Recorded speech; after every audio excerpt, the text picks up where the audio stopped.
After World War One, the world really was just trying to get back to a new normal. Lives were forever altered, families forever changed. The culture really of the West was just drastically different because of mechanized, industrialized warfare. So we see in 1920 um, really not bringing a great deal of hope um, for those in the West. And so I'm really thinking of, of dividing this up. I'm not thinking, I have divided this lecture up um, into culture, economics, and politics, and we're going to look at this generation of lost souls, which one author described this grouping of people. And so when we think about the 1920s, most people tend to think of the phrase the roaring 20s. But my question is, what does roaring actually mean? I mean, when we think about the roaring 20s, sometimes we picture flappers and we picture, brand new automobiles clogging up the streets and new freedoms and an economic burst or boom for the United States. But everywhere else in the world, it's pretty crappy. It's definitely not the nicest time to live in. But prosperity oftentimes can mask a very, very deep rooted problem. So let's think about this. In Europe, after World War I, it was devastated in many ways. Most especially, the economy pretty much tanked. As part of the Versailles Treaty that ended the war, the losing countries had to make reparation payments, or basically payments that said, "Hey, we lost this war. We're going to try to help your country rebuild, at least somewhat, as much as we can." The winning countries, however, began to depend upon those payments. That's, spoiler alert, that's going to be a problem. Governments borrowed and also printed money, resulting in huge inflation. Unemployment was as big as ever. The U.S. and Japan were really the only countries to come out on top.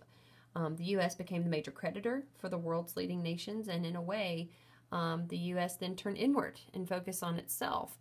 Europe, however, is slightly different. We see cities and families flatlined, just completely lost or completely altered. Millions of lives lost. National identities drastically changed. For example, France lost an entire generation of men in this war. This was, started in 1914. It ends in 1918, or at least hostilities end in 1918. So, I mean, this is a 4-year war, and France lost an entire generation of men. Germany lost everything. They lost the pride in their country. They lost the war, so that's kind of a big deal. They also have suffered physically from the war. Tons of Germans have died. This is, the first example of mechanized, industrialized, total warfare. So civilians at times targeted on purpose. This was not a nice war, and Europe was definitely not, the best place to live after the war. The U.S., however, as we've already just sort of mentioned, it also has a new identity. It has become the world leader in economics, in politics, and in culture, mostly because it didn't suffer the way that Europe did. The U.S. did not enter the war until 1917, so after Europeans had already been fighting and losing thousands upon thousands upon thousands upon thousands of people. The Americans were hanging back. Also, the war was not fought on our land, on our soil, and so that is going to make a big difference. We did not see the effects of war as up close and personal as Europeans did. So we see the U.S. roaring, as it were, out of the Victorian age with an industry boom. We see private life going away, and this is going to filter out across the West and even into non-Western nations as well. The iconic image of the 1920s really is the flapper. She's the new woman. This new woman is not going to be bound by any constrictions. She has a lot more freedom than what she had in the past. She's not going to wear corsets, those horrible torture devices to make her waist smaller. She's just going to have her waist there, right? She has shorter skirts that go all the way up to her mid-calf. What? And she's bobbing her hair. She's not going to keep her hair long just because she's a girl anymore. She's listening to jazz music, and jazz was considered very unacceptable by white America, especially middle class white America. One, because it's a type of music that originated in African American communities, and more specifically down in New Orleans, right? Already considered Sin City and an exotic place. But also it was played in the brothels. It was played in places that nice people just didn't go. And so this is unacceptable music, and yet the flapper, this new woman, she's listening to jazz. So not only is she not wearing corsets, she's shortening her skirts, she's cutting her hair, she's listening to this, very free, flouncy music, right? She's smoking. This is something that only men did. Men were the ones who smoked, okay? And they're also drinking booze. This is not the idea of having a glass of wine at dinner. Oh no, they are going to speakeasies. They're going to places that back in the day really would have been held off for men, and women are starting to come in droves. On top of all of this, 1920 is when we see women gaining the right to vote. So not immediately after World War I, but very shortly after World War I, American women are seeing themselves in a brand new light, right? So 1920, American women get the right to vote, and suddenly, they can drive cars. All of these things are a big deal because, again, we study the past for the past's sake, and before this time, women, and we're thinking specifically middle-class women, they are not going to do these things. Now, if poor women did it, well, shame on them. They're women. They shouldn't be doing that, but they're poor. And poor people just don't know how to act, right? That was the mindset. So this is a huge shift in culture. In basically a decade, we've gone from women wearing multiple layers of clothing, with undergarments and extra skirts and top skirts, and having to wear certain kinds of shoes, and making sure that, the entirety of the body, with the exception of perhaps the top part of the shoulder being covered up. Now there's more freedom. There's not as many restrictions, let's say, placed on women. So culturally, this is a drastic shift. And it doesn't seem like much to us now, but back then this was huge. Let's move on because, culture is kind of my thing. I prefer to talk about culture and society, but, sometimes history from the top down is what is necessary in order to learn the story. So let's move on into talking about economics with the Great Depression. Civil conflict in Germany at the end of World War I brought about the Weimar Republic. The replacement of Germany's imperial government with a republic led by the Social Democratic Party of Germany feared an all-out civil war. They didn't, the SPD, the Social Democratic Party of Germany, did not plan to completely strip the old aristocracy, the imperial elites, of their power, but they wanted to integrate them into the new social democratic system. The Weimar Republic was established as a liberal democracy. And remember, this is 19th century liberalism. But not all the leaders were dedicated to the ideas of a republic. And the country faced many troubles, but mostly faced economic hardship. Inflation was so bad. How bad is it? I'm sorry, it had to be done. Inflation was so bad that there are stories of children playing with stacks of money. So in the top photograph, those are children who have pasted together German marks, so that their currency. So imagine taking a bunch of $1 bills and pasting them together to make a kite.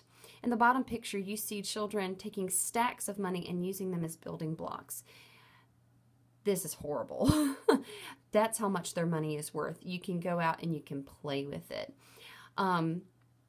There's wild inflation. The country is printing money like it's going out of style in order to pay workers as well as its debtors. But everyone knows that when you just print money, well, we know now, they didn't maybe quite get it back then. If you just keep printing money, it's going to continue to devalue your currency. So in 1923, Germany defaulted on its loan. And when that happened, you remember France wanted a hard peace. They wanted to make Germany pay. And Belgium, being a neutral country, they suffered at the hands of the Germans. They get in on an act of vengeance with the French, and they begin to take military action in the Rhineland. Now, the Rhineland is a small portion of land in between, or it's in Germany, but it borders France and portions of Belgium. And so the French and the Belgians come together and they say, look, this is your richest industrial area. You've defaulted on your loan. You owe us. So we're going to take the one piece of land that could possibly get you out of this mess. Well, we can't have another war, right? People are very concerned. The Germans resisted without violence. As part of the Versailles Treaty, they were not allowed to have a standing army. They weren't allowed to have ammunition and weaponry and things of that nature.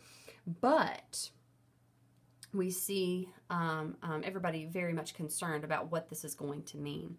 So we have a guy by the name of Charles Dawes from the United States coming up with a new payment plan whereby France would withdraw from Germany, and Germany could receive international loans from the U.S. in order to make its reparation payments. So we have a new payment plan, and the U.S. is acting as an international bank and loan, as it were. It is a creditor for Germany. France backs down. Everybody sort of takes a deep breath, and I want you to keep this in mind. The name of the game is appeasement.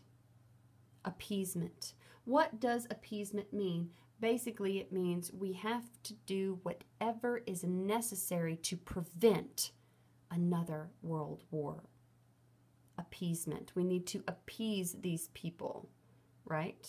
Give in or compromise. Do what we have to do to prevent a war from happening again.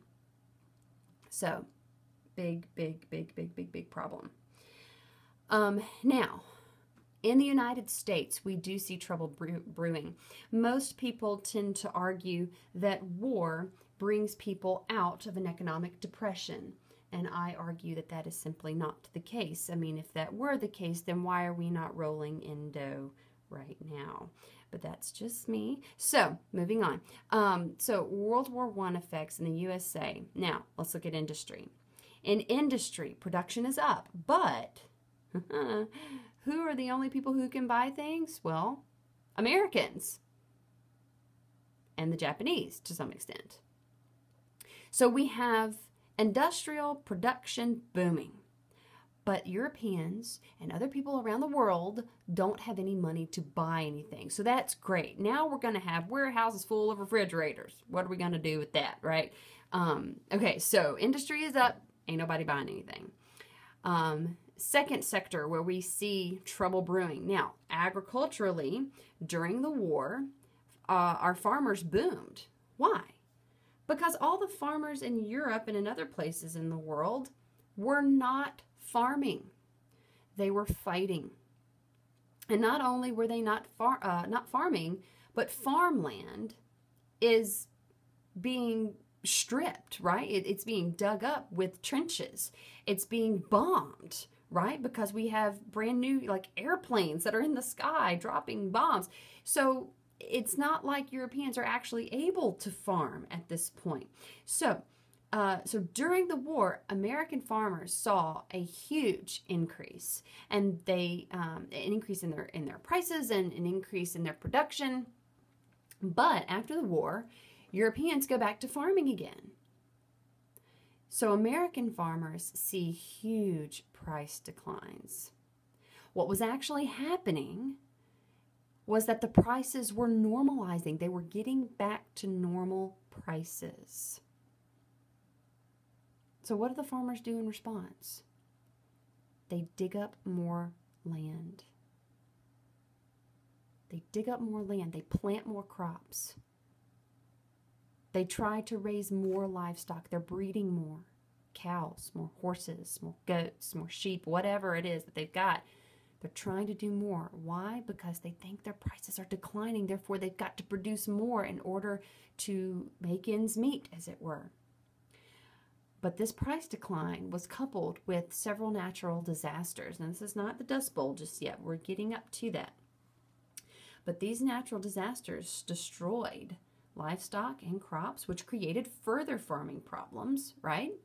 And this is going to weaken the banking system. Now, how does this weaken the banking system? If you're a farmer, what do you have to use for collateral? If you need to get farming equipment and you don't have cash on hand to buy a tractor, you're going to use as collateral your land, right? Your land, your house. So we're going to see the banking system starting to weaken a great deal. Now, the third sector where we see a great deal of trouble brewing after World War I is in corporations and with private investors. In 1920s, we see a boom. Once again, we see a boom in stock prices. Stock prices begin to go up, causing more investment. You've heard of speculation. This is the idea that I'm going to go in because prices continue to rise. I'm going to start buying more stock, right? I'm going to buy more stock. Now, here we go. Great Depression, 1929. The New York stock market crashed, and with it crashed every major industrialized country. Remember how I said that we were sort of like the international bank and loan? Well, we loaned out a whole bunch of money. And in 1928, people started seeing the signs, and they were like, oh my goodness, what are we going to do? So they started to ask for their money back. But can people pay? No, they're borrowing money in order to pay other people. So people can't pay. So, oh dear, 1928, we're seeing the spiral basically get started.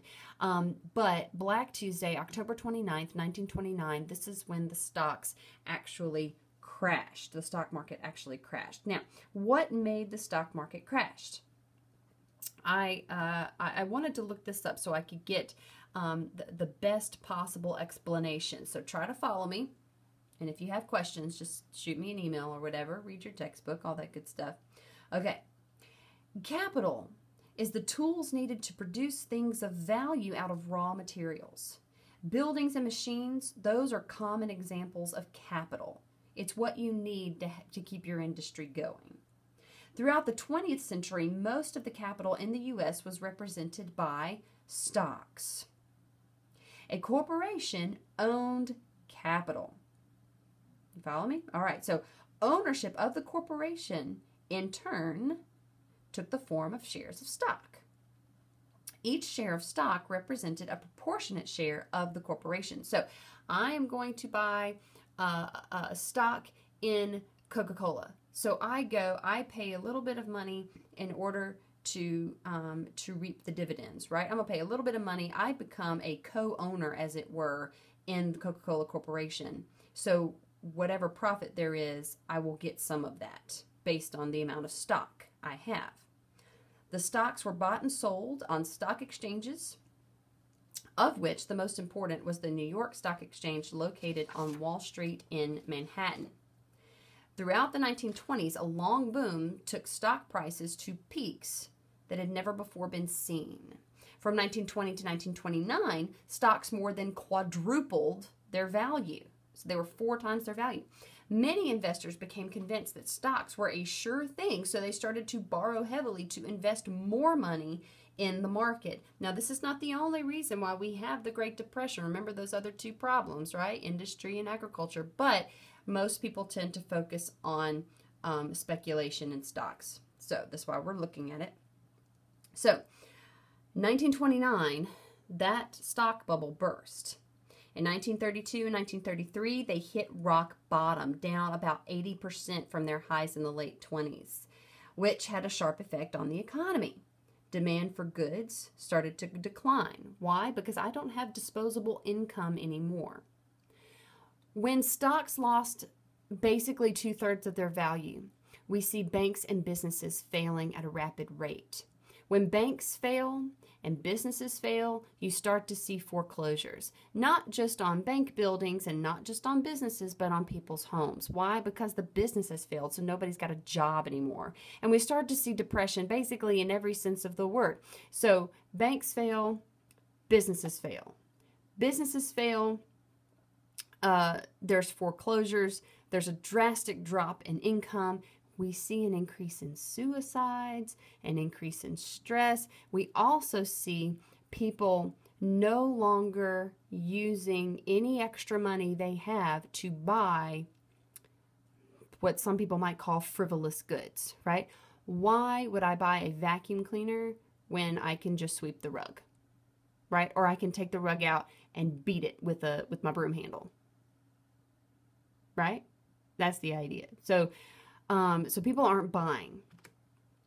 So we have a couple of economists that we need to talk about that develop some ideas of how to respond to this problem, right? Okay, so first we have John Maynard Keynes, who's considered to be one of the founders of modern macroeconomics, as well as the most influential economist of the 20th century.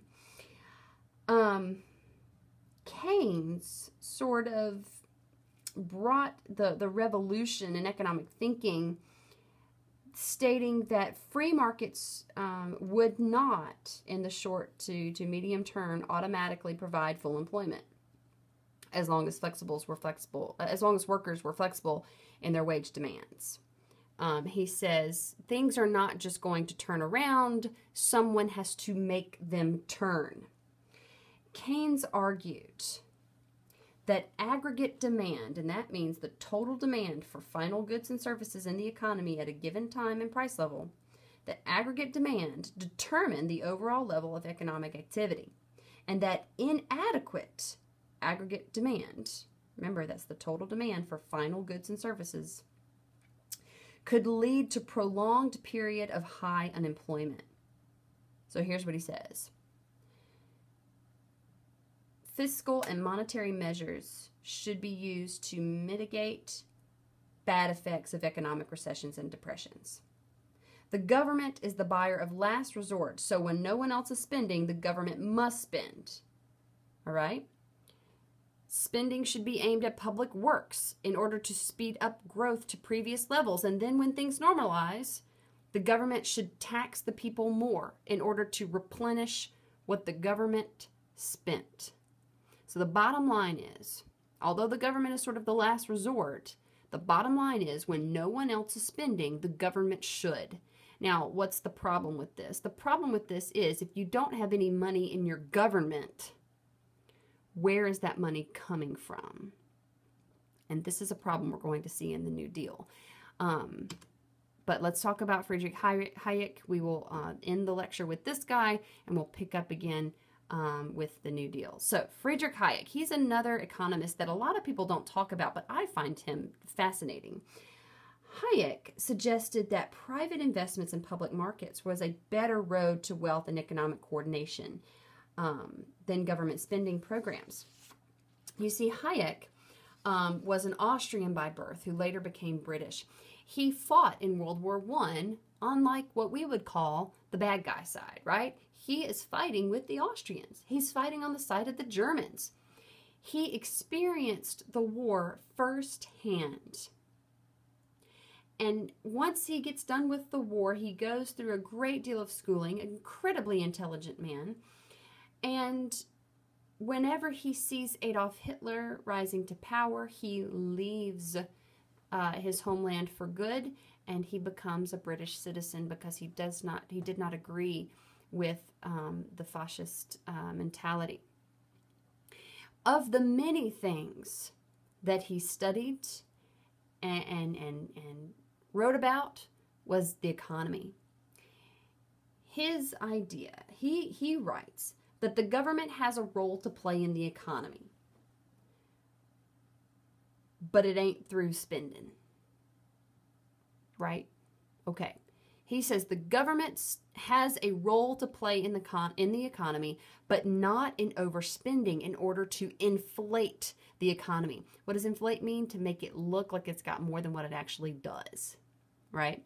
Private investments in public markets would produce better results than government spending programs. In other words, if the people want it, they will pay for it. And if they don't want it, they won't pay for it. So why would the government step in and build an extra opera house? If the public wanted an opera house, the public would pay to have an opera house built. So here is Hayek's bottom line. The government is there to protect the people. Okay? The government is there to protect the people.